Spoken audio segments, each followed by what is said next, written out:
ang mayroon pong suliranin patungkol sa pananalangin. Tignan nyo nga po yung inyong katabi. Sa inyo po bang palagay siya ay isang taong mapanalanginin o hindi? Pero, ang nais ko pong sabihin, bagamat pinatingnan ko sa inyo yung inyong katabi, hindi po ninyo dapat husgahan. At hindi po ninyo dapat siya problemahin kung siya'y mapanalanginin o hindi. Ang dapat po nating maging concern ay ang ating sarili. Kung tayo po ay nananalangin o hindi. Meron naman mga tao nagsasabi na sila po ay nananalangin. Pero ang totoo po, ang kanilang pananalangin ay mali kung ang pagbabatayan ay ang salita ng Diyos. Kapag ako po ay tumitingin sa news feed ng Facebook, talagang hindi ko po alam kung ako'y matutuwa o ako po ay talagang nababagbag ang aking damdamin at ako po ay nalulungkot at pagminsan pa ngayon medyo naiinis. Dahil halos lahat ay nagpo-post ng mga verses sa Bible. Yan akong kilala. Nagpo-post ng mga verses sa Bible. Napakaganda po noon. Kaya lang alam po niyo, madali po naman kasi mag-copy tapos mag-paste para sabihin ng lahat ng ating mga friends sa Facebook na tayo po ay nagbabasa ng salita ng Diyos. Pangalawa, marami po yung gumagamit sa Facebook ng Lord, I pray. So ginagamit niyo yung salitang Lord at ginagamit yung salitang pray. Pero ang katotohanan, talaga po bang nananalangin? At lagi kong pinapanalangin sa Panginoon tuwing nagbabasa po ako ng Facebook at nararamdaman ko po yung ganun sa mga newsfeed na aking nababasa. Una, Panginoon, patawarin po ninyo ako kung hindi man sa aking bibig, sa isip o sa aking puso, ay parang ako ay humuhusga sa mga tao. At sinasabi ko, Panginoon, tulungan niyo po kami na tunay na maintindihan ang pananalangin at ang kahalagahan maging ng pagbabasa ng salita ng Diyos. Dahil ang panalangin, ang sabi po ng ating Panginoon Jesucristo, hindi naman ito yung panalangin na ating ipinaparinig sa ating kapwa. Kapag tayo nananalangin, hindi naman tayo nananalangin para marinig ng ating kapwa. Sabi nga po ng Panginoon, kung meron daw tayong panalangin, pumasok daw tayo doon sa kwarto, ipinit ang pinto, at ang mas literal po nun ay sa cabinet, at doon tayo makipag-usap sa Diyos.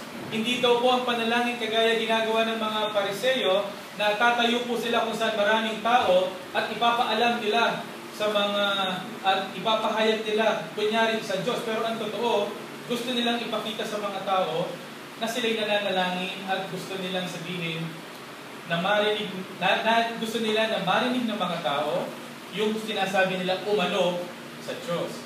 Kaya po, hindi ko po sinasabing bawal mag-post ng panalangin o ng verses sa Facebook.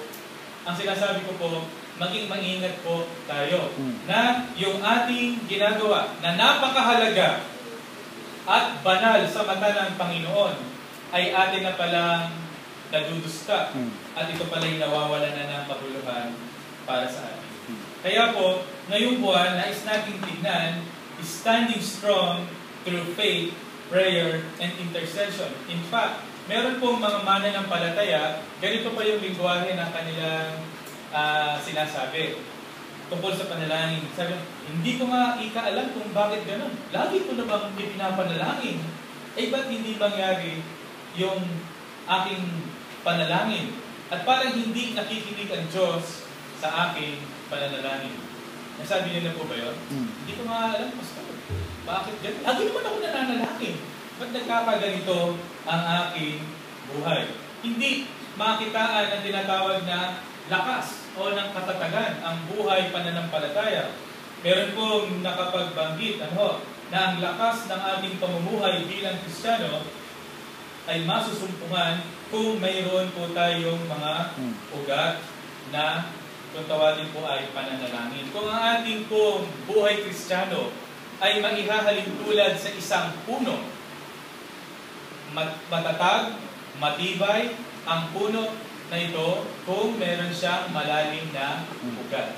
At ang ugat ay sumisimbolo po sa lalim ng ating pananalangin. Ang tanong po para sa atin ngayong umaga, mayroon po ba tayong kagalakan sa pananalangin? Meron ba tayong makabuluhang panalangin na binabanggit? O meron tayong makabuluhang panalangin sa ating pong mga buhay? Itong nakaraang isang linggo, meron habang nagbubulay-bulay po ako ng salita ng Diyos.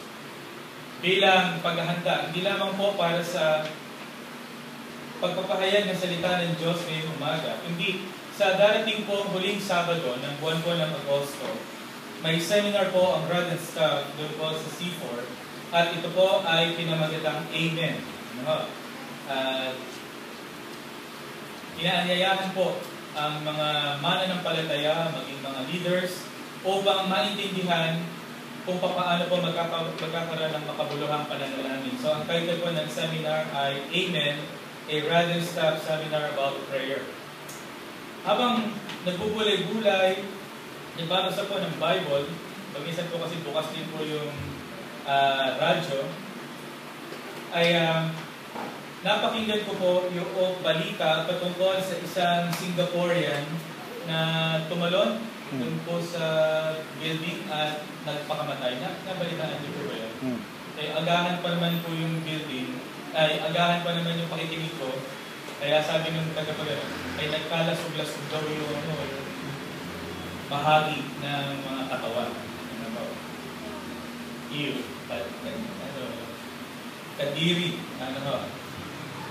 Bigla ko pong naalala yung isang istorya.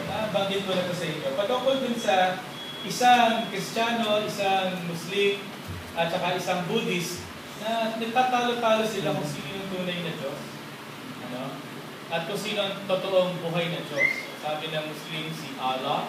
Sabi ng mga Buddhist, dapat ang paniniwala sa prinsipyo ni Buddha na nagset ng halimbawa. Siyempre, mga Kristiyano ay kay Jesus. Kaya sabi nila, hindi sila magkasundo. Sila ay magkakaibigan, sila ay nag-aaway-aaway at nagkatalo-talo sila. Sabi nila, panahon na para patunayan natin kung sino ang totoo. So sabi niya, pupunta tayo sa mataas na building at kagaya ng Singaporean, tayo ay tatanod. At bawat isa sa atin ay tumawag doon sa kanyang Diyos. At kung sino daw yung tunay na Diyos, siya ang magliligtas at hindi mapapahamak kahit tumalon sa building.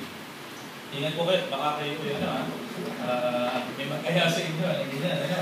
So siyempre, unang-una, sigurado siya ay yun pong Muslim. Sigurado ko, tutulungan naman ni Allah. So, tumayo po siya sa gilid ng building. Siya po ay tumalon at habang sabay na kanyang pagtalon ay pagsigaw niya ng Allah! Pagkalipas ng ilang segundo, boom! Patay! Lasok-lasok. Nakatingin po yung dalawa, yung Buddhist at yung Christian. Sabi niya, hindi talaga totoo si Allah. Sabi ko na, Kaya sabi ng Buddhist, ay ako naman. Isa naman po yung At yun po, tumalon yung Buddhist, sabi niya, Buddha! Buddha! Buddha! Sumabit po siya sa puno, kaya bumagsak po siya pero less yung impact, kaya siya ay buhay. Sabi niya, Buddha! Ang Kristiyano ay nasa taas. Sabi niya, niligtas nga ni Buddha. Pero hindi, sabi niya, ililigtas pa din ako ng aking Panginoon. So, sabi niya, tinatawag siya ng Buddhist, ikaw naman, ang tumalong. Patunayan mo na ililigtas ka ni Jesus. So, tumalon siya, sabi niya, Jesus! Sabi niya, Jesus! Malapit-lapit niya, sabi niya, Jesus! Jesus! Pero nung malapit niya, sabi niya, Jesus! Buddha! Buddha! Nagapa. Siya ay patay. Well, nakakatawa kasi gusto natin maging safe. Meron tayong pininiwalaan. Pero ang tanong ko po, sa oras ba talaga ng mga kagipitan, yun bang ating pananampalataya ay naipapakita ng ating pong pangunawa sa pakikipag-usap sa ating pinananampalatayanan? Ito po yung tinatawag na pananalangin. Kaya,